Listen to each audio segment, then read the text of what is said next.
issues solved yesterday that we were having. Free Market went out and bought a shiny new pair of headphones, and yeah, hi guys. We're going live on Twitch. We're going live on YouTube. The media empire is growing. You may obviously join us here in the audience to ask questions, but check us out live streaming on those platforms too. If there's some reason one day you can't log on to Discord, or it's easier to hit those services. Yeah, I mean, not only that, but like, whatever we're talking about, I try and follow along on a web browser to add some actual visual context to it, right? So there's there's a layer to the show that you can get if you're able to. I mean, I know some people are driving to work and listening, so I'm not, please God, don't watch the YouTube stream. Like they told me to.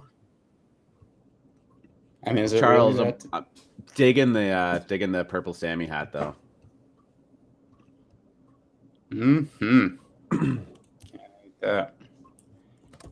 Nano. Still love the soda profiles too on Poison there. Those are well. There was the Superlative Apes dropped yesterday too. I forgot to mention because I didn't see how the drop went, but it's kind of similar to soda. Yeah, and we love that style. I mean, like we've said a million times, that Doodles style just seems to translate, and the derivatives that come out of those mashups are... well, this is hilariously a soda derivative of Superlative Apes of Bored Apes. I don't know. Now we're starting to get derivatives of derivatives. And wait. Are you saying it's meta? Fuck off. Oof. All right. Well, see you guys. Have a good weekend. The show is over, and that's it. That's all. Get this, Cobain. We are 100 days away from the Oscars. I know you've been waiting for. Who are your favorites this year? Were there movies released this year? I follow the AP planner. I've been a journalist for many years, and it's important to follow the news services, and the AP planner is always fun. Pops up these little 100 days away. The Oscars March 27th, so get ready for that if that is something you guys are into. As you can see, the pre-show fodder will sometimes the useful information that you show up to 5-10 minutes before the AM show. So here's some useful information and a prediction. The Oscar will release their first NFTs this year on the broadcast. Maybe everybody should be watching everything this year. That's a prediction, not a call, right? It's not like. Is it? What's the difference between a prediction and a call? Well, a call, like that's happening, or no, I don't. This is it's. I think it's one of these trends we're going to see next year is that. These type of very large, and remember, they're media facing, right? Like the Macy's Thanksgiving Day Parade is a very media facing entity. And those type of entertainment properties, they're going to be veering very hard into NFTs this year. And it's not a cash grab in the traditional sense, because they're not trying to actually make money off the NFT. But it is a cash grab, because they want the marketing effects that come from it, and they're going to be pretty large, I believe. Yeah, it definitely get some different viewers tuned into the Oscars, so that's pretty exciting, I guess, if that's the case. Can you hear the chill vibes in there? You get the music in there? I do. Is that you? Yeah. So we could have music on YouTube. Baby, another added bonus. Go check it out, guys. This is great. So they can hear it on the stage too, right? The music? No, they cannot. Oh, that's the one. Oh, see, now YouTube has a value add. So, what though? Illidan get a wolf from? What is going on here? This guy has connections and tentacles to the far reaches of obviously every galaxy, because the Star Wolves live in a galaxy far, far away. Ooh, okay, we're already fighting copyright issues, potential here. Right? You're using their fucking tagline, man. Come on, we're live on YouTube right now. You I just what? figured we're live on YouTube. I just figured we could get some people in and starting to watch it. Have I told you how much I love and admire George Disney? Lucas and his company recently, and Disney? They're both Disney. great companies Yeah, who we love and admire. All right, let's just get this going and we'll start from there. Does this music mean I can't do my? No, you can do it. Okay. All right. Good morning, everybody, and welcome to the Friday, December 17th edition of the AM Show, hosted live on the Alpha Mint Discord. That is discord.com/Alpha Mint. Also going live now on YouTube and Twitch. Thank you so much for tuning in this morning. I am your host, as always, R2DGen, and I'm joined with me by the ice cream head lemon free market capitalist, GM, sir. Hey now. Yes, Hey my now. favorite lemon so far, though, you know, hard to pick a favorite. He may change soon. We'll see. A floor lemon, and it's the favorite. I mean, that's how good these things are. But enough about lemons. We've talked about those ad nauseum for the last feels like 2 weeks, but probably a couple days. But yeah, love the lemons. Yeah, Friday we got the weekend coming up. We've got another interview coming up today with the Ronin Cats creator. They're going to have their pre-sale live, so we're going to be doing that at 12:30 Eastern today on Discord as well. Great art, 1,000 supply. Yeah, this is very interesting project. Yeah, we'll definitely talk a little bit more about that later on in the show. But let's just talk about yesterday. How was your day yesterday? My day was fabulous. It's been quite the week in Alpha Mint. I would say that not only have our OG members, but even the new members have just been bringing the alpha. And even a big shout out to Alec Udell yesterday, who brought us even more whitelist spots from CoolMans Universe over in the pre-sale and just said, hey, anybody in the Moon Lounge, we got more whitelist spots. And yeah, it's just been a fabulous week in Alpha Mint and sailing into the weekend here, feeling good, my friend. How about you? Yeah, I'm doing all right. Had an unfortunate COVID scare yesterday that I had to go get some tests and done for, and they stick all that shit up your nose and swish it around, and then you're sitting there for the rapid test. Takes like 20 minutes, and like it's the longest fucking 20 minutes of your life. But we are all good to go, so I'm happy to report back.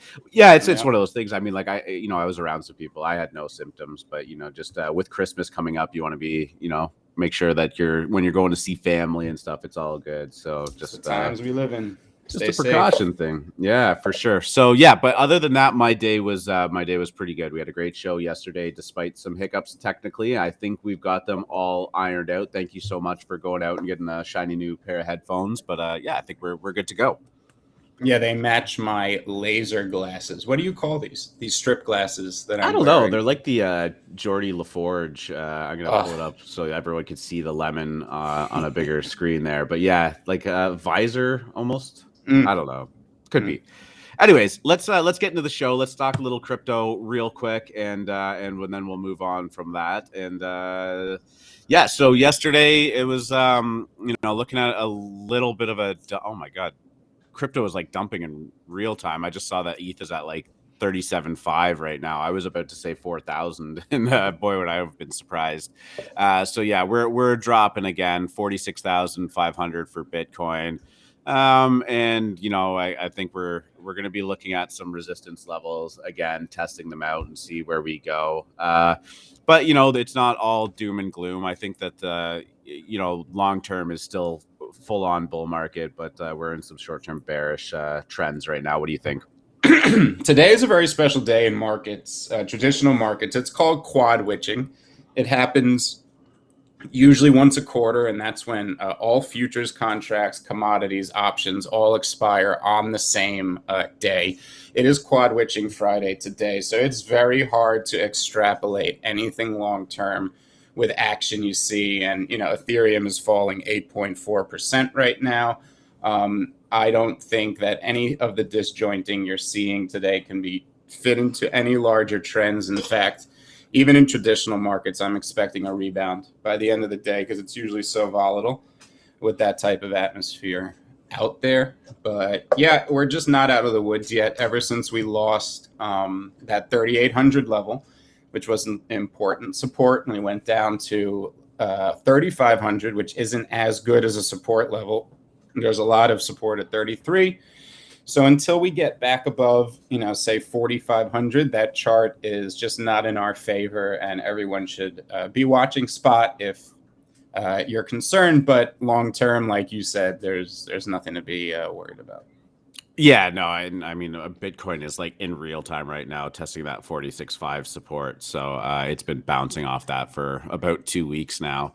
But yeah, like I said, I'm not too worried about it. A lot of times you see that at the end of the year, this is a trend that happens as people start to realize some gains and losses, or holding them off to next year, and then they have to sell to get their tax quota in. But yeah, just like you said, something to watch for, and we're in no means like in capitulation territory or anything like that. So feeling all right on this Friday morning.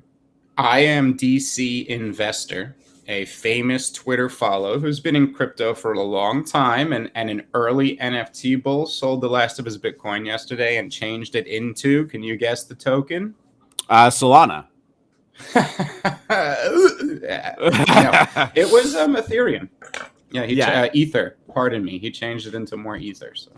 Yeah, actually, DC Investor is somebody that I used to follow quite closely back in the 2017 Reddit ETH trader days. He was a very prominent poster back then, but I was not on Twitter for those days, and I wish I'd kind of stuck around following him and keeping up with him, because he's made some pretty great calls, or just like his thesis on stuff is often comes to fruition over a long period of time. Smart guy. And I want to speak about something really quick that I found interesting that he was discussing the other day, and that's the value of Ether does not equate to the value of the Ethereum network, right? These are two different things, and people conflate them all the time. I'm even a victim of saying Ethereum when I mean Ether, and Ether is the native currency on the Ethereum chain, okay? But that does not mean that because Ether has a $500 billion cap, that is what Ethereum is worth. The assets on Ethereum and the transactional volume probably value it close to what Apple is right now. It's probably a $3 trillion network.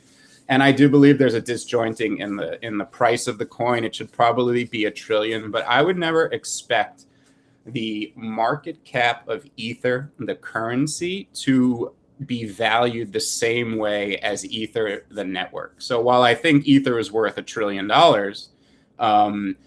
the network itself is probably worth about $3 trillion, and I expect it to pass Apple and get to the 10 trillion mark here in the next 2 or 3 years. Yeah, no, that's a fair point. I could definitely see some of the big cryptos really start to move past the traditional, big names like the Facebooks, the Apples, and Teslas. I mean, because, these are they're singular companies, right? And we're talking about entire ecosystems. Exactly. And you could argue that there are only a few companies that hold the keys to the internet. So these aren't bad comparisons when you think about how much of our daily net activity is controlled by Google and Apple, right? I mean, this is like Ethereum. Okay, these are very comparable things. Apple's essentially a network, or at least facilitating a network. I think it's a very interesting study. Yeah, no, I mean, we could go on about this for probably hours, but we did mention probably earlier this week, just talking about, watch for when Apple and when Tesla and when Facebook, Facebook has its own history with cryptocurrencies, but watch for them to actually integrate, accept, and adopt crypto on a larger scale. And this thing will be blown wide open. The American government is never going to alienate these huge $1 trillion companies and drive them out of the country over cryptocurrency. It will be the moment that this thing gets blown wide open. And I gotta believe it's coming. Oh, breaking news! Breaking news on the show. Meta Luna Vault, whoever that is sweeping the Begon floor as we speak. Ooh, that's exciting. For those that don't know, we are huge Begon bulls, and prior to our Star Wolves and now Lemon profile pictures, they were Begons for a long time. So this is an NFT show. Breaking news isn't going to be a flood in Argentina. This is the type of stuff we're talking about here. Well, hey, I mean, like if an 8.2 earthquake hits somewhere, we might just switch. We will talk about it. I'm just saying, usually expect something like a sweep detector going on here. Sure, yeah. Bad news, guys. 400,000 people just died, but let's talk JPEGs now. JPEG. Well, let's talk about some news. Actually, we got Justin's son popping up on the news cycle here. He is the founder of Tron. He has stepped down from Tron to join the Grenada government. Please welcome His Excellency, Mr. Justin Yuchen's son, Ambassador, Permanent Representative of Grenada to the World Trade Organization. This is obviously a very prominent crypto figure joining the World Trade Organization, the WTO. On behalf of Grenada. He's going to be hanging out in Geneva, Switzerland. And if you're looking for a giant crypto evangelist to be helping out, this is probably one of the ones you want. Arguably owns more ETH than any person on the planet. Yeah, I was going to say it's often speculated that he might actually be the richest person on the planet. Don't know how true that would be, but yeah, this is pretty big news. He's going to have some pull. He's going to have some influence, and hopefully the people will be listening to him there. Yeah, I love Geneva, Switzerland. If you haven't been, I recommend it. It's a very quiet city. It's a nice place to relax. The food is fabulous, and there's a lot of important people there. And you're feeling good about Justin's son, Ben? Yeah, no, it's Friday. I mean, yeah, it's good. This kind of stuff starting to take place. Another thing that popped up on my radar, and this is one of those love it or hate it kind of announcements, but Coinbase plans identity tools to access the metaverse, store your NFTs. Coinbase has big plans for the metaverse, but it may have to be careful that it doesn't come to be seen as a Facebook-like overseer of Web3. I have to completely agree with that sub-headline. Coinbase is obviously, the largest crypto-based company that's publicly traded on the stock market. Brian Armstrong's often, out there dealing with Congress, dealing with the government. He was originally proposed that they do like a crypto native regulatory body rather than letting the SEC kind of rule over it, and now they're going out there and saying that there should be tools that let people access the metaverse. Obviously, there's a lot of KYC involved in that, and it's one of those things where it's like it's a fine line between is this great for crypto NFTs and the metaverse, or is this just a big company that's trying to rein in control of it at this point?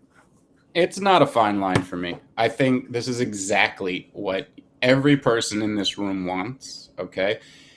Ethereum is not about decentralization. That's a misnomer. Ethereum's about choice, okay? We need centralization in a lot of places in our lives. Even if we got to some utopia where everything was decentralized, we need centralization along the way to bridge people there. It's like these L2 bridges, right? So I think this is a good thing. I don't think we should ever expect Coinbase to do anything in favor of what we understand as decentralization, and we should embrace everything they do, whether we use the service or not. Yeah, I mean, friction is the biggest thing that's going to keep people out of this ecosystem. And, these big companies like the Pepsis and the Budweiser and the NFL, they're helping to reduce friction. They're helping to normalize the idea that digital assets value and that, maybe there's some kind of metaverse on the horizon, even though we would argue that it's full on already here. But I mean, the biggest thing about Coinbase is, love it or hate it, maybe hate the fees, but it is often like step one when people are talking to you about like, oh, how do I get into crypto? Like, what is this NFT stuff about? And like the first question is like, well, have you signed up for Coinbase? right? Like you do need those bridges, you do need those on ramps, and you have to have a relatively frictionless way to make it easy for people to do so. Because if it's not easy, like we've already done the hard work. And the earlier you go in crypto, the harder it was to get into it. We've already been there. We were able to jump in on it, but now most people don't to do that hard work. And Coinbase is definitely a company that's reducing that friction every day. So, you know, there will always be a decentralized option. Whether it has to move geographic location, whether it has to move a digital location, there will always be a decentralized option for you. It's the beauty of this network. I love what's going on here. There's no negative take on this story for me. Yeah, I mean, I typically tend to agree with you on that, and you know, there's got to be a way. You don't want to do that like hipster thing, like, oh, I liked Ethereum and the Metaverse before it was cool. Now all these people are coming in and fuck it, like, yeah, this is what we're working towards, right? This is the end goal, and it has to happen. And as you said, there has to be that bridge between the traditional world and the decentralized world. There always has to be. And, you know, I don't particularly dislike Brian Armstrong being one of the people leading the charge. He's always smart guy. Forward thinker. And he pushes back too. Some people even get scared at how hard he pushes back. This guy doesn't just roll over, but he knows what he has to do here. You know, I like him. So. Yeah, he's very mission driven, right? Like he has a goal, he has a dream in mind of what he's working towards. He very famously like sent out a big memo to the Coinbase employees. You know, they were very focused on real world issues and stuff like that. And it's always great to be, you know, knowledgeable about it and a part of it. But you know, his memo basically just said, look, we are here at Coinbase to build this ecosystem and achieve a goal. Like everything that's outside of it is in your personal life, and that's not what we're doing here. So be on board, or we can work out a package for you.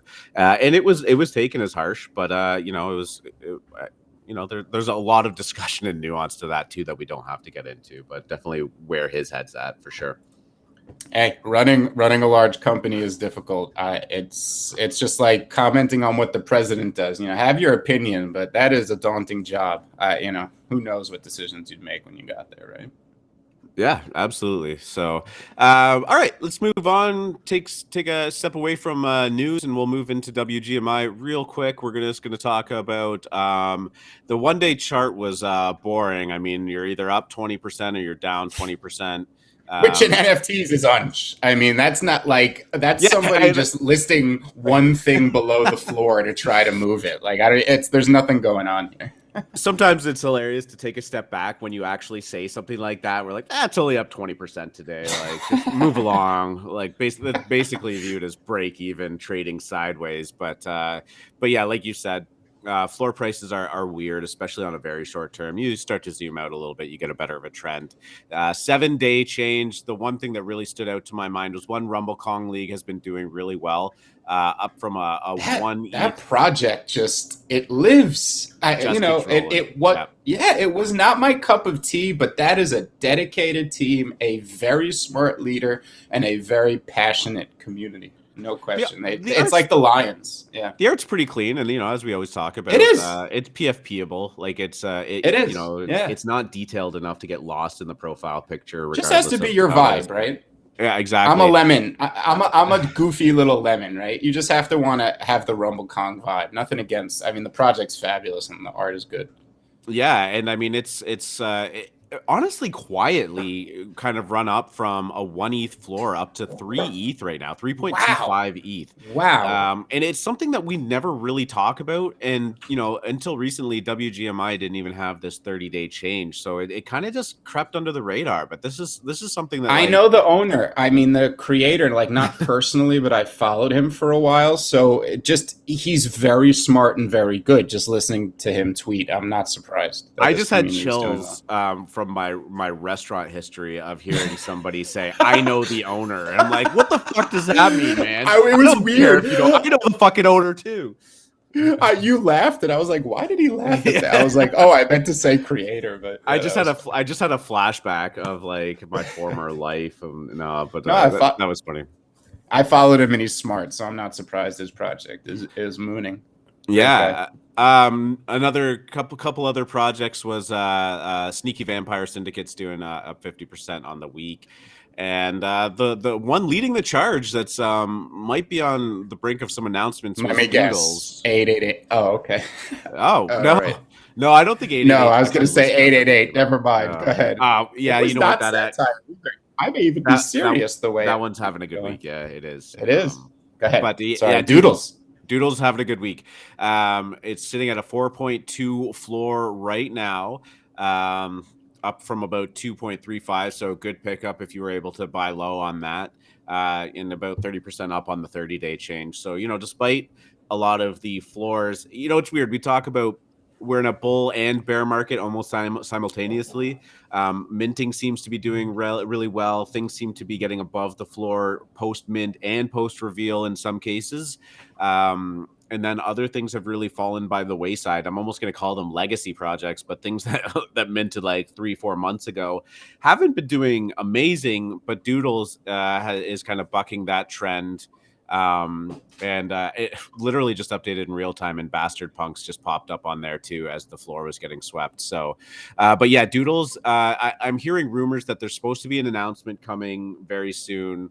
I looked on their Twitter, and about 20 hours ago, they posted a very cool looking Doodle style muscle guy with a pickle and a dome. No idea what I'm looking at, but it looks cool as fuck. So I don't know. Any thoughts on what they're doing in that world? Some projects, you look at them, you sit there and you go, when token?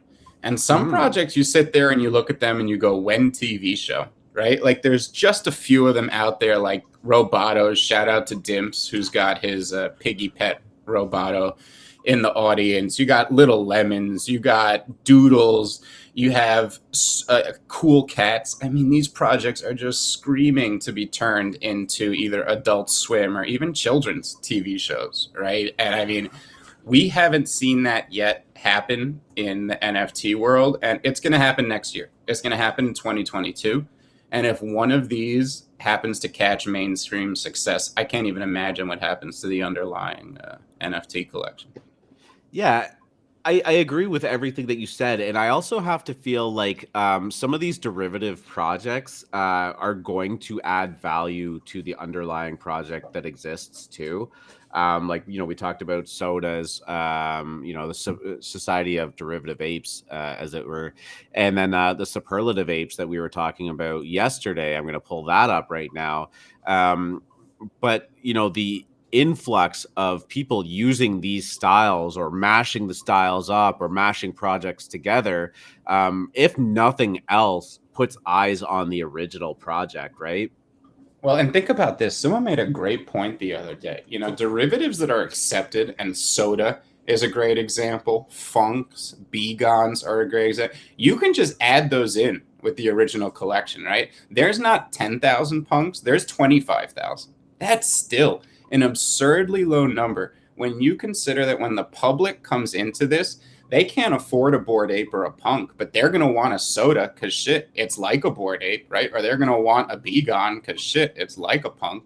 So yeah. I think that we knock derivatives right now, and supply too. Like think about how as the bear market came on at the end of August, the only thing people talked about was like, 10,000 supply, too much. Like the successful projects were all minting between 3,000 and 5,000. And then people even went absurdly low, talking about 1,000 Genesis projects and all this type of stuff. When we get into the teeth of next year, it's going to be mind-boggling how if there's only 50,000 total original apes and accepted derivatives, how low a number that is. When the public starts getting into these things. I think it would be a really cool metric to figure out what derivatives are accepted and what the total number there is of actual things. I mean, like you just said, accepted derivatives are going to be a huge play in the Coinbase mainstream era. Yeah, and I also think that there was that that Bored Ape that went on Twitter and said, "Hey, you want to use my ape for any kind of licensing? Go right ahead. I'm not even going to ask for any kind of royalties. Just get it out there as much as possible." And then he kind of just went on to say, like, you know, every time a picture of the Mona Lisa is shared, the Mona Lisa increases in value. And I believe in some way, shape, or form, these derivatives coming up are just increasing the value of the underlying asset simply because it gets people there. And like you said, you know, if somebody comes in and they can't afford a 5 ETH profile picture, a 10 ETH profile, or God forbid, like a 50 ETH profile picture, they're going to look for the next big thing, right? It's like the same with buying watches. You might not buy a Rolex, but you might buy something that feels like a Rolex to you, right? And the moment the clock strikes midnight on January 1st, everything that happened this year is historic. Congratulations, you're all OGs. Shit's about to get real, people. Oh man, you are early. Love to hear it. Yeah, I find a different way to say it every day, so that phrase doesn't get too boring. Yeah. No, but I mean, you got to think that, like, just as a quick side topic, you talk about 10,000 drops being large right now, and we see a 1,000 or a 3,000 or a 5,000 drop, and we start licking our chops at it because it just feels juicy, and that's the kind of thing that rips if it gets any kind of acceptance. As adoption just continues to rise and rise and rise, and we start to get that like really really wide pool of people starting to dip their toes in it, like 10,000 is going to be the new 1,000, right? Like what was the stat? It was like under 100,000 or 150,000 people like Uniques, actively using OpenSea, and that's fucking nothing, man. Like that's that's 0.1% of the population, or less than 0.1% of the population of the United States, and that's less than it's less than 5% of the population of the world we're talking about here. So like it's we have a long way to go. Nothing yet, baby. Yeah, for sure. It's not like if Nike dropped a limited edition of 10,000 kicks, like that thing would be sought after. Like that would be coveted. People, right? Yeah, I think there was a pretty high profile drop recently at 20,000 that's sitting at a 5 ETH floor right now. I think the supply conversation is about to die pretty hard going into the first quarter of next year. Yeah, I have no idea what project you're talking about. We're just going to move on from that. We could just move on. Yeah, I'm going to have a sign in the back of my my screen. No close. Oh fuck! You said the word, man. I did. I said it. Yeah, you said it. Like days since talked about CloneX, and I'm gonna have to like scratch it out and restart it again. We're at 0 now. We could put it next to the days since a Bored Ape has been stolen sign. Oh God, I don't want to update it that much. That was not our joke. That was a very viral tweet on Twitter. We love the apes here on the morning show, and we desire them and want one for ourselves. Yeah, I would not say no to an ape. Don't worry about it. Let's talk Nanopass. Yesterday, the public sale dropped. It is now completely minted out. 5,555 of them have been secured. And contrary to popular belief, it did not rip post sale. So yesterday we were talking about it. It was about a 1.7 ETH floor. The public sale went off, I think, without a hitch, and we are sitting on a 1.6 floor. Kind of curious. A lot of times for these in-demand projects that have a big gassy public sale, these things tend to just take right off after, and then maybe get a bit of a pullback on the reveal. Today, I'm looking at Nanopass, and I'm not seeing that. I guess there's some speculation that maybe the black boxes that they're kind of offering out as a weekly almost loot box thing might not be very valuable or pertinent to their ecosystem. And I'm fucking scrolling around on the screen and I haven't even been sharing it. But yeah, so you correct me if I'm wrong, do not own one of these, or you were looking at them, or you bought I haven't bought a Nanopass yet. I was tempted. I was very salty because they actually have a pretty deep partnership with Kaiju, and they had given away a lot of whitelist spots there, and I missed them. And they were minting at 0.08 for the whitelist, and I was, just salty seeing them already go to a point, 20x right there. I'm very happy for everyone who got them. I did not buy mine yet, but Uncle Free's going to tell you exactly what's going to happen after the reveal. The rares are going to go to 3 to 5 ETH if you get one. Maybe even some go for 7 to 10. And the commons are going to fall to where the cheapest ones were going right after the pre-sale mint, which was about 0.7, 0.8. And that seems pretty typical for this type of reveal, right? There was so much hype going into it. It was a relatively smooth launch. So this doesn't quite fit the criteria of the type of thing we think moons right after reveal. This is the type of thing that I think pulled all those gains forward. You're going to see the commons kind of fall here, and that's not a call to sell them. Play the rare lottery if that's what you want to do. I think it's a fabulous long-term play. So if it does fall to 0.8, either hodl or buy another one if you can. And I'll be looking to shop after reveal, see what it does. I'm curious. I love the concept. Metaland is so hot right now. I'm looking at any good alternative plays that come up deeply, because I think it's the next trend here after the Wolf game one that we're exiting quietly. So. That oddly enough, you're right. We are exiting it very quietly. The floors and everything kind of just slowly seem to be seeping away on the games, which is I don't want to say surprising, but we've been in a very favorable gas situation too, and it almost seems like the opportune time. Maybe that's why gas has been so good. I have no idea. I'd like to point everyone to one of our favorite projects, not just as a direct shill, but I want to point out what happens to good projects in a meta that got hot, and then we see that meta cool off. So we all know that Ether Orcs were the quote-unquote first fully on-chain game. They were a bit of a phenomena when they first came out. The bear market occurred. They fell to 0.44. No one wanted to play with 300 gas. And then Wolf Games showed up. It got everybody hot about games. Anything that was on-chain and gamified caught a crazy bid. Orcs got back up to 2. They're now sitting at 0.8. And I'm not even saying 0.8 is the buy here. But when you see a great project that has value for other reasons, just in the underlying game, and there's historic reasons that Orcs will always have a premium, in my opinion, it's a good place to go shopping, right? These current metas become trends for a reason, and I always think it's because there's a good model underpinning them. And this is when you go shopping. You don't chase FOMO in this game, because NFTs are illiquid and it's going to burn you most of the time. You wait for that. You just be patient. Everything. Look at Kaiju. I love that project. I bought another one 2 days ago. I believe in the team. I believe in Matzo. I believe in Dots. But if you FOMO'd in at 7E, you feel like shit right now. Everything comes in. Don't chase anything. Yeah, I mean, some of the worst plays that I've made are definitely on chasing things that have already happened. And like you said, it's an illiquid market. If you get stuck with one of these things, like, you could be like stuck with it, right?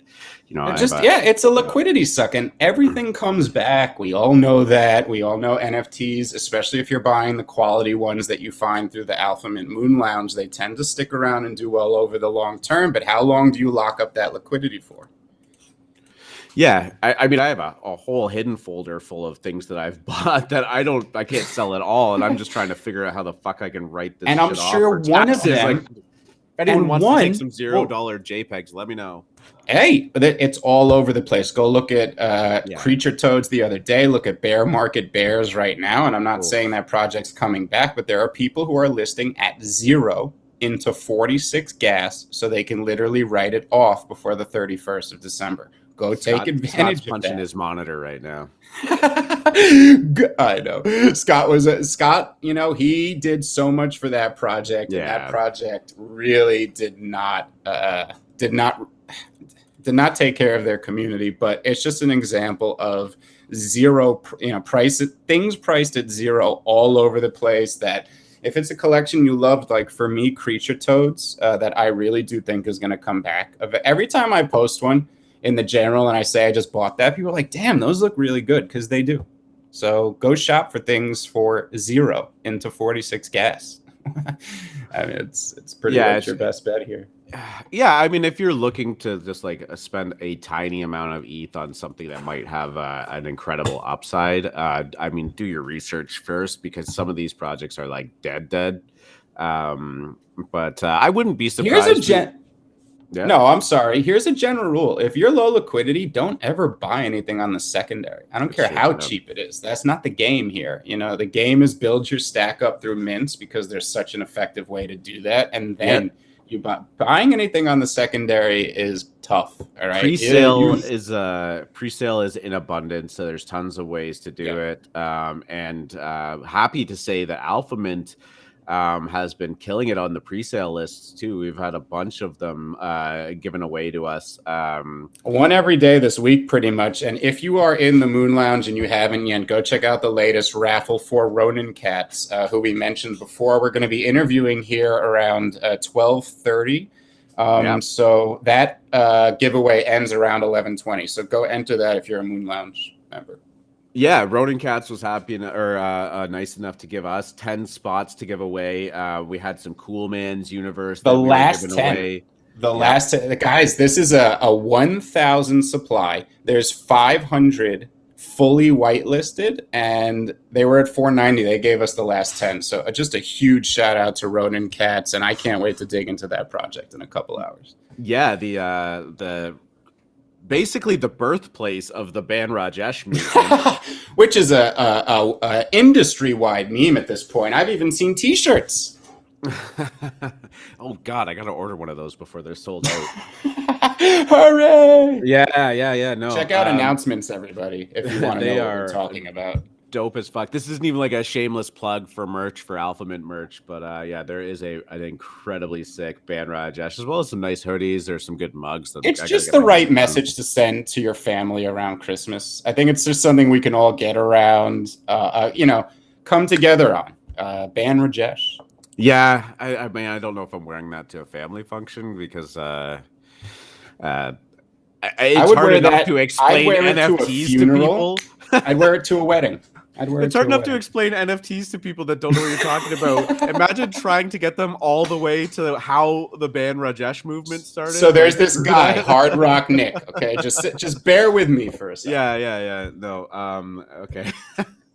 Huge tangent, but yeah, Ronin Cats is going to be a cool interview, and we jumped on a call with him yesterday. It should be pretty fun to talk about. And then speaking of the pre-sale list, you want to talk a little bit about the CoolMans Universe that we were able to get some whitelists on too? That's dropping today at 9 p.m. Eastern.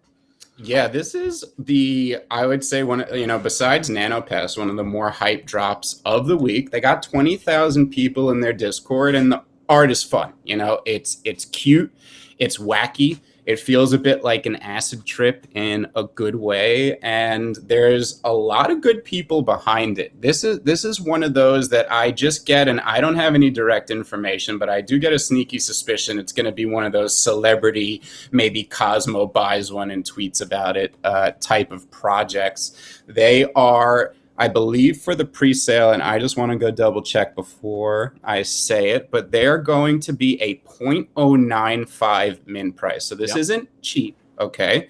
There's 4,000 total whitelist spots. You're allowed 2 per mint, and this is going to begin 12/17. That's today at 9 p.m. for the allow list, and then the public is going to begin 24 hours later, Saturday at 9 p.m. Eastern Standard. Yeah, so that's I'm gonna be looking forward to that. Definitely gonna take them up on the pre-sale that we were able to get a hold of, and mint a few of those. They kind of have almost like Cool Cats, Doodles, like smash up their own kind of IP though. It's a when TV show, not a when token. If we can start using these as general terms, that's the vibe here, at least that I get. Yeah, I think they look really cool. I'm really excited to see what comes of this. I'm going to be watching it really closely and see. And yeah, as you said, there might be some bigger people involved that want to get this out into the world and share with. But I just pulled it up on Twitter, and even the profile picture that they use on there. Now, obviously, those are pretty coveted and can be hand selected, but I think they look pretty fucking cool. Like, I think they look nice and clean. The art style is good, and yeah. So if you had access to that, obviously the choice is yours to whether or not you want to use it. But I think it's pretty safe to say that I'm going to be participating in that mint. I'm curious to see how the market receives this. There are not a lot of drops where the underlying artist has 2.5 million followers on his social media. So I'm curious to see if this garners any mainstream hype. I mean, we have seen pretty large internet influencers like Ben Baller's blockchain flop pretty hard, but this doesn't feel like that to me. This guy has, 5 times as many followers, is a genuine, real artist, and I mean, look, even Farouk, this is CoolMans Universe. Oh, the artist? Yeah. Okay. Oh, I didn't realize that. He is huge. He is huge. I'm going to pull up his Twitter right now. Oh, no, wait, that's the project. Yeah. I mean, I saw that. Sorry, not to add confusion to it, but yeah. Yeah, I'm trying to find the artist. I could have sworn he's very well known. He is very well known. So, all right, don't listen to my numbers, but great drop. Looking forward to it. I'll be minting it as well. I love the art. Yeah, and Farouk was tweeting about doing a Twitter Spaces today at 3 p.m. Eastern with Cool Coffee Dan and JQ Dell to talk about. Nice. That. Well, I'll have to tune into that. Yeah, 3 p.m. Eastern. JQ Dell. Yeah, and I mean, Farouk is, potentially a love him or hate him kind of personality, but he definitely gets the masses going. Like thank God, Cobain, I was right. I didn't give out bad information. 2.5 million followers on Instagram for Coolman Coffee Dan. Oh, on Instagram. Sorry, I was looking at Twitter and I was like, I don't know what you're talking about. Oops. Yeah, gotcha. No, gotcha. I think let's just touch this for a quick second. Instagram is such an underserved market for NFTs, which is so peculiar when you think that it's a visual based social media, yet all the discourse occurs on Twitter. Isn't that interesting? And here comes a giant influencer and an artist from Instagram into the NFT world. I am really curious to see how this drop goes. Could be a cook, but we got to watch. We don't know. We are yet to see how the market receives this. 20,000. Yeah, Instagram's a bit of a perilous place for NFTs, honestly. It does not receive NFTs very well, but you got to believe that will eventually start to creep in over there too, right? Like, I mentioned it before on a different show, but 2017 was when Bitcoin was everywhere, but it was being laughed at, and it feels like NFTs are everywhere but being laughed at in that regard. And that narrative does shift eventually. Yeah, it becomes normalized, accepted, and people move on with the memes. Those Instagram comments, anytime you say NFT are rich, woo, we are early. It's not even a joke when you look at those those Instagram comments. My God. Yeah, they are vicious. It's Instagram comments are like a train wreck. Like, you don't want to look at it, but you kind of have to. In general, it's just even if it's not about NFTs. Okay, let's talk about maybe the biggest news of the day, and that's the Adidas and Bored Apes drop. Wow. Yeah, this is gonna be a big deal. Adidas is pushing it hard. There's some speculation that they drummed up this partnership pretty quickly on the news that Nike was acquiring Artifact, but that's going live today, and it's a 0.2 ETH drop, and I'm trying to get the time correct, but it's oh my god, military time, quick math, 1 p.m. Eastern. So unfortunately we will be firmly in the middle of an interview during that, but it's max 2 NFTs per transaction, max 1 for early access, and this is going to be a big deal. There's going to be some stuff to dissect next week as we look at what took place. I have no doubt that there's going to be some Alpha Mint members looking to get in on that. Yeah, what do you predict here? What do you think is going to happen? What You do you want to think talk about? You want to talk about supply?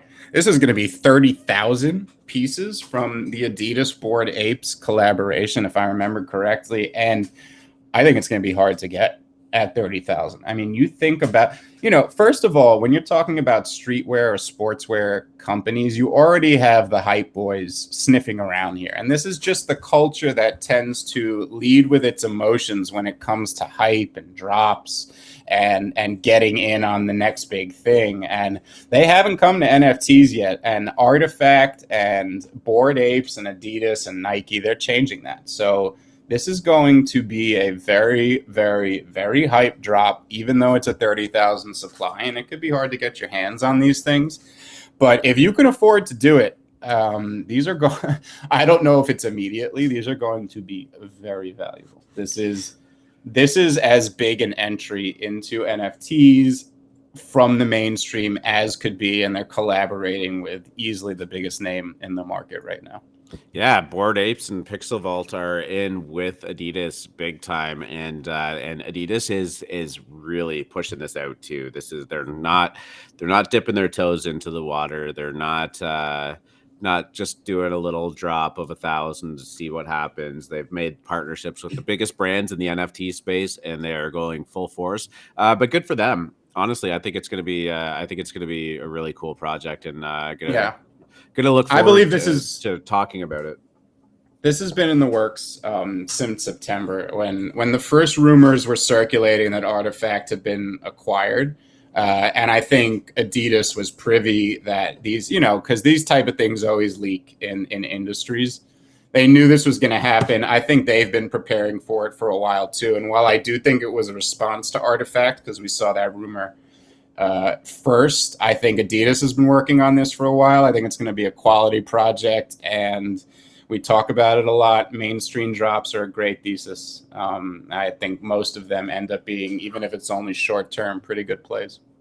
There's going to be a ton of crossover merch and distribution going on with this too. I mean, it's going to be, you're going to see, you're inevitably going to see some of these hoodies or something being rocked around for sure. The ability to flex your NFT is the most underserved part of this industry. It's one reason that they don't, hit mainstream velocity yet. And the fact that all you got right now is your Apple Watch is very limiting. These large companies that can make a bunch of shit really easily, it's gonna change everything, guys. Yeah, you know what? Actually, Illidan just in the chat asked if that was 1 p.m. Eastern for the pre-sale or the public sale. I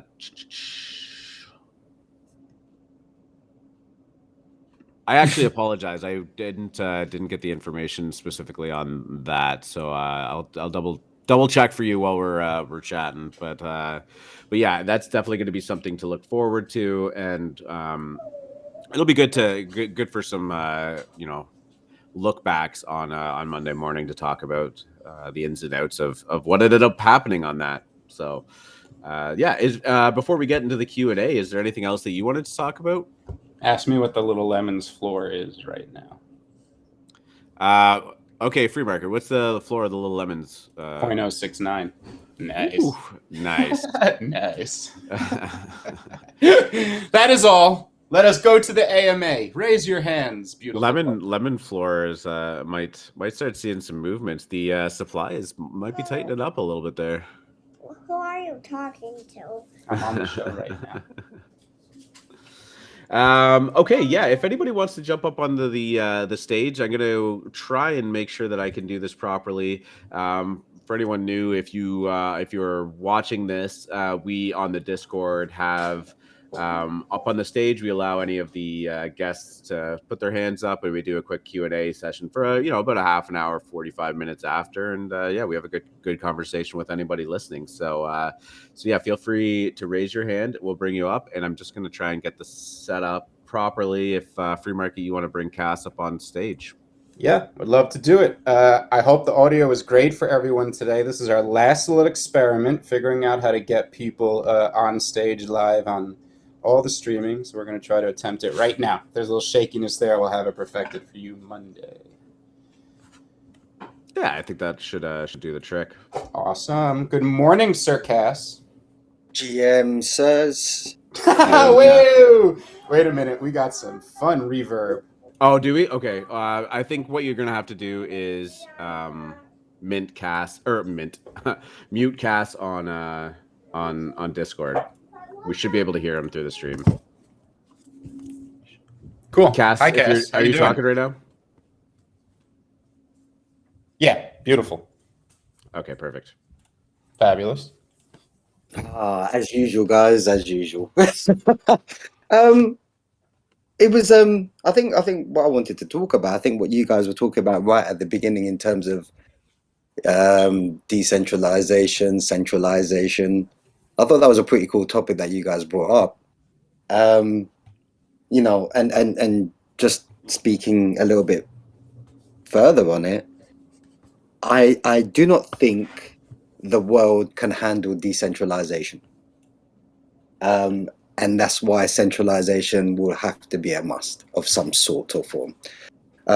Purists, like I believe myself, in the belief of decentralization, there's only a small proportion of people that I think can really handle decentralization and know what they're doing in it, because no one is ruling over you. The only example I can give of that is in the UK, where when COVID was talked about, everyone didn't know what to do. And my missus has a collapsed lung, so I decided to wear a mask before anyone else did. And people were saying to me, "Why are you wearing that mask for?" Because no one had told them that they should wear it. What I found hilarious was the moment that our Prime Minister, who, you know, I don't think is capable, to be honest, but once when you find out that our Prime Minister has made out that everyone has to wear face masks, the whole population believed in it, although they didn't understand what they were believing in. You know, they were covering themselves up with normal just cloth things over their face, thinking that it's going to protect them, when really they needed FFP3 or FFP2 masks to kind of do something. So going back to the decentralized, centralized part, I think the majority of people out there need someone to tell them what to do. And I've even noticed that within Discord groups and so on and so forth, where people always tend to go for a rank or a color to ask for anything, or to, you know, to ask for anything, because they believe that the color or the rank means that you are something, which is a form of centralization. The mindset of centralization. I don't know if you guys think the same or not, or if it's a point. Well, I truly believe freedom is about choice, and that's why I love Ethereum. I think that you have the choice to build centralized entities through smart contracts on top of Ethereum, or you have the choice to use the decentralized base layer. This is how I think all government should work. This is my form of utopia. I am not against anything being built on top of these things, nor the way people want to use them, as long as the decentralized layer stays that, and that is what gas fees do. Not gas fees all you want. It is the regulatory mechanism for the L1 layer, which will be the global financial layer for all financial entities to transfer money, because when you're talking about millions and billions of dollars, the gas fees are irrelevant. Yes, exactly. I've thought the same thing myself, which I thought was just my dream. Yeah. My dream is to set up as many decentralized Ethereum nodes in my house as I can. I love that. It's in my heart. I don't care whether anyone else does it or not. I want to do it. No. That's all. I'm not being funny. You're about right, because I would probably want to do the same myself. Yeah. Boom. And we're kindred spirits, and everyone who feels that way should do it. And we have the right to, and it's a beautiful thing.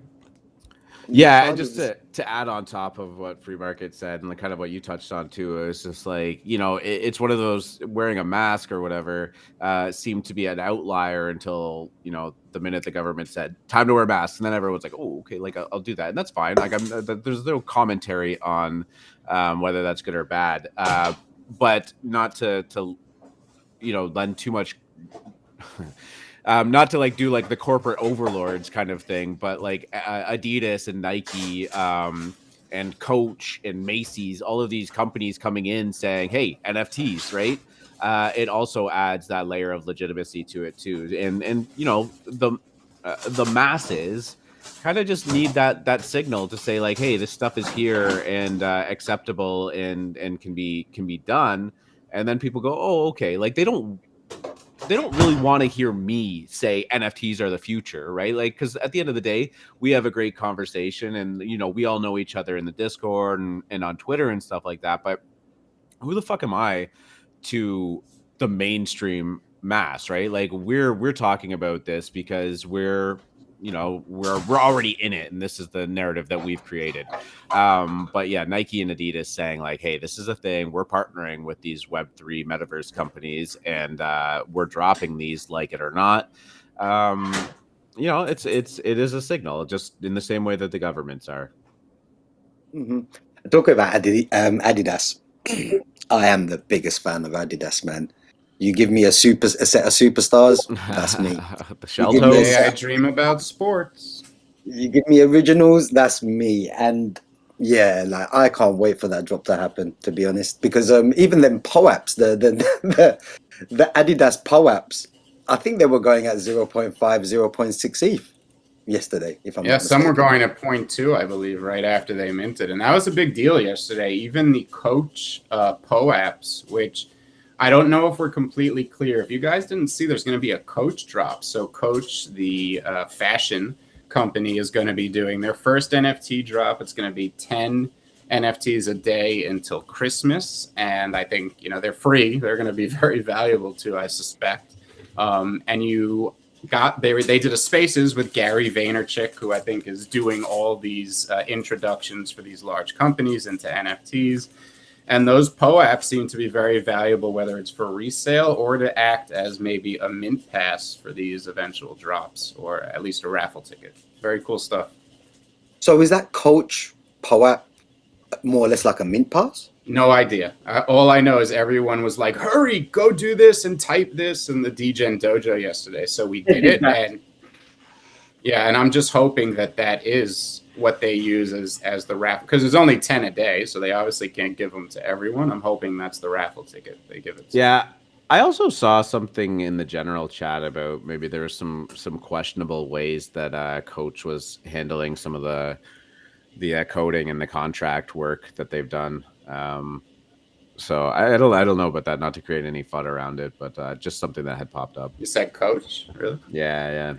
The way it was connecting to the wallet was some people weren't a big fan of it. Not to say that Coach is trying to, you know, hack your wallet or anything, but yeah, these are people that aren't native to crypto and, you know, Ethereum smart contract coding and stuff like that. And I think a lot of times they have a developer that's like, yeah, sure, I could do that shit. Like, yeah. Can I add one more cool thing about this Coach drop? Each of these NFTs are going to give you the right to forge an IRL Coach bag. So you want to talk about how valuable these are going to be? That's pretty cool. Yeah, that's really cool. I mean, especially if you have somebody special in your life who likes that type of stuff, that is a pretty cool value add. Plus, you get to keep that dope NFT. This was some guy's amazing way of coming up with like. He's like, I'm gonna do all the men out there, or you know, whoever, like just a huge solid. If they're into NFTs, like you're gonna get a Coach NFT, and you're gonna get a purse with it, and all of a sudden, you know, your significant other is gonna be like, look, oh, NFTs aren't so bad. This is pretty cool. Trojan horse in it. Coach doesn't want to steal your wallet; they want to sell you a wallet. Can't wait for the Michael Kors drop. Every other this year. Gucci drop, Louis Vuitton drop, all of them. Those are gonna be ridiculous. Yeah, go ahead. I was gonna say last one before I go. Have you guys heard? I put it on the AM chat. Neon Labs. Neon Labs sounds familiar. Yeah, you put it in the AM chat. Let's see. Now, basically, from what I can gather from it, it's a way to kind of merge the Ethereum network with Solana and running it parallel, a bit like a layer 2. Oh, okay. I'm not actually totally familiar with that, but I know nothing about it. We'll have to check it out. Check it out. Yeah, because it's something I found out a couple of days ago, and I thought, oh, this is interesting. So, yeah, check it out. Put it in the AM chat anyway. It's a small intro video of what they do. Free market's hot take was that Solana is a layer 2 of Ethereum, I think.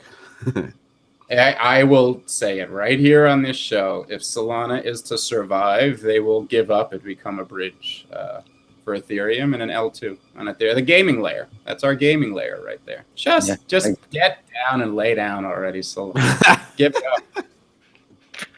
Oh, and one other random question from both of you guys.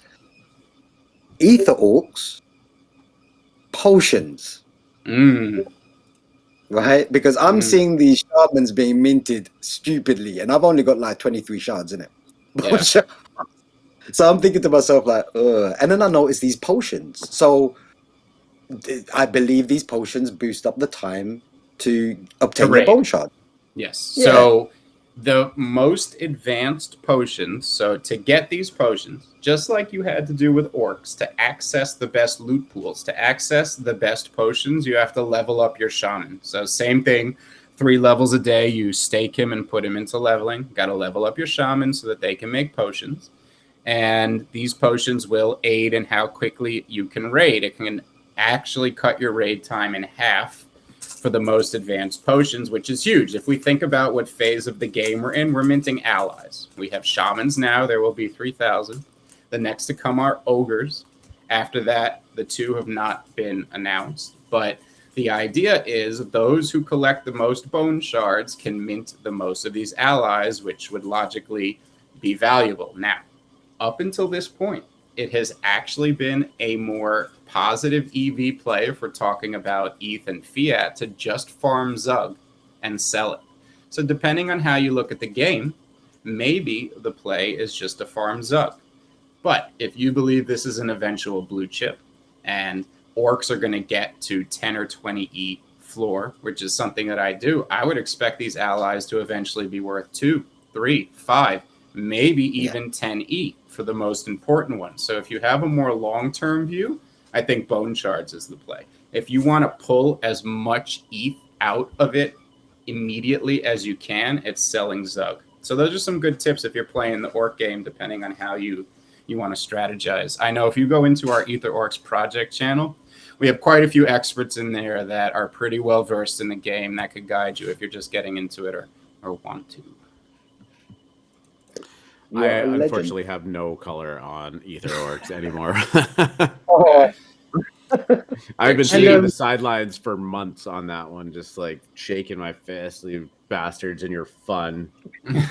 No, it really is, to me, the most enjoyable and complex and layered in a good way game compared to all the other ones. I thought Wolf Game was a flash in the pan. They even admitted it, that there is no end game. Their end game right now is auctioning off rare GIFs they've created based on the first parts of the game. They're literally saying the fun is over, buy some memories, fuck you.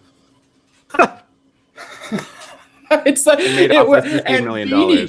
And Beanie coming onto his stream, like, oh, the most innovative and awesome thing. They're auctioning off gifts for the memories of all the ETH you couldn't withdraw. Thanks Thank you for the memories. Thank you. Oh, damn. Dirty Milk shared that's me. I'm on TV. And I was gonna leave it on that last note, but I forgot there's one other thing. Do you guys remember the little baby cool cats? Yeah, where they just shrunk down. They weren't like actual different assets, right? Am I correct about that? Correct. Yeah. So they got completely rugged by Cool Cats and OpenSea and Rareable, and yeah, they've been working with Cool Cats to kind of get their stuff back on back live. What's their position with Cool Cats? Like, you know, derivatives are fun, copies are stupid. Like, I don't get it. Their position with Cool Cats was there was a lot of Cool Cats that jumped in on the project, so it was like a bit of a torn between two sets of Cool Cat members. Mm-hmm. Some were like, yeah, we should back these, and some were like, no, because they've copied, which is fair enough. And recently they've been in talks with Cool Cats. The Cool Cats team was actually really surprised of the actual little baby Cool Cats team, and they were impressed. They just thought it was just a a cheap flash in the pan. So they went and said to them, look, if you change your name and change your artwork so it's not representative of... So if you make a completely different project, we will support you. Basically, yeah, just do something completely different and we'll give you the thumbs up. Yeah, if you change it from a cat to a turtle and change the art style while you're at it, change the name. No, okay, go ahead. Sorry. So they went down that complete route, and obviously these guys were like, yes sir, no sir, 3 bags full. And they released the artwork I think a couple of days ago. I've put some in the AM show as well, and I think the artwork looks really cool. Oh, cool. Is that what you're showing? Okay, yeah, I can pull that up here too. Yeah, I've seen put it on the AM chat, and I thought that was they look really cool. I don't know what's going to happen to them. I like them believe too. That's actually not too bad. They look pretty cool. So they should be coming out of exile in the next couple of weeks. So just keep an eye on it, I suppose. I actually think it's a great... Here's how I feel. I think the little baby derivatives are brilliant. If you take the old assets, maybe some new ones, change the base image so that it's an actual baby. You got to redraw it so it's an actual baby, then mix the assets back in. I love that. Like, to actually have a little baby with cool assets to your cool cat is cool. This feels more like a derivative now, but I love the art. I mean, I love it. Well, that's me done. That's me done for the day. Awesome. Thank you, Cass. Great stuff. Thanks, Cass. No. You have yourself a great weekend, eh? Hey, I'll see you guys on Monday, man. No, I'll probably chat to you Monday. Right. Peace. Monday's my favorite day of the week now. I think when you love what you do, right? Yeah, no. Wake up and get to do the show again. Get to make sure that we're catching all of the topics, and especially when we have busy weekends and a lot of stuff is going down. That's just rejuvenated to come talk about it. Yeah. And honestly, I was looking through it. I think we're almost at recorded episode 50, if I recall correctly. Wow. Well, congratulations to you then. No, you've been here the whole time too. No, you were supposed to say, and congratulations to you. Well, yeah, yes, I know I've been here the whole time. I was like, I'm like, I don't know. Yeah, what are you talking about, man? I don't think I've ever done this show on my own. No, not yet. No, yeah. I mean, one day there's probably going to be something coming up, Guest hosts. That's what we'll do. Well, yeah. Ghost and I did the solo interview. That was that was good. That was cool. Yeah. Good stuff. Oh, can I say something? Speaking of Ghost, you may.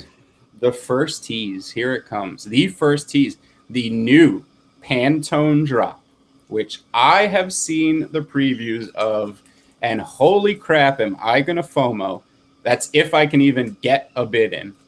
But these look so good. We are going to do a AM Twitter Spaces launch party for these. I cannot wait. You're going to hear us talk a lot about them over the weekend and early next week.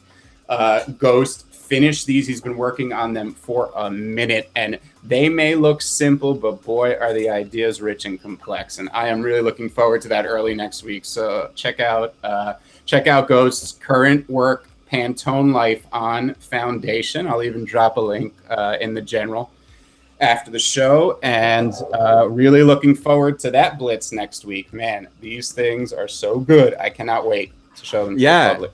I was actually after the day that we did the interview with Ghost, I was out with my wife and we were just having a drink, and I was talking, we were talking about our day and stuff. I was like, finally got to talk to Ghost, and she's like, who's Ghost? And I'm like, he made my profile picture. And she's like, oh, okay. And with the Clout Cobain one. Yes. And so, I was talking to her about that story, and then showing her the Pantone Life pictures, or the artwork, and she was digging it too. She's like, this is legitimately really good artwork. I'm like, I know, he does this over fucking coffee. It's a really incredible story. I don't want to ruin too much of it now. I know you already touched on it in your interview, but we're going to really go in deep on the spaces and do a live minting party right there. Ghost is going to mint them as we're partying down on the AM spaces. So look forward to that next week. Amazing. All right. I think on that note, don't see any more hands up in the audience, but this was a fun show. I think there's lots to look forward to, and I think there's going to be a lot to talk about on Monday. So as I mentioned, I am really excited to get through the weekend and then get back into that. That's going to be a lot of fun. So if there's anything else you want to talk about while we're wrapping this up, feel free. Yeah, just check us out at 12:30. We're going to be interviewing the Ronin Cats creator, and I'm really looking forward to that interview. And if you are in the Moon Lounge, you have another 40 minutes to enter the Moon Raffle giveaway. And besides that, I will say good luck at the tables, D-Gens. Good luck at the tables. Yeah, guys, for anybody new tuning in, we do this 5 days a week starting at 9:30 a.m. Eastern time. If you're new to the show, please feel free to jump up on stage and say hi sometime. Tell us what you think. If you're new to Alpha Mint, welcome. You know, we've had a pretty big influx of people again this week, and it's been really, really great to see some new faces that have been, as Free Market mentioned earlier in the show, contributing. If you were late to tuning in to this episode or missed any of the other episodes, they will all be recorded and put up on YouTube, on Spotify, and Apple Podcasts. Save for yesterday's, we did have some technical difficulties, so a little bit of a gap there. But yeah, going forward, every weekday, Monday to Friday, 9:30 a.m. Eastern, we do this for about an hour and a half, and would love to see all of the familiar faces back in again. So until then, we'll catch you in the Discord, and we'll see you on Monday. Have a great weekend.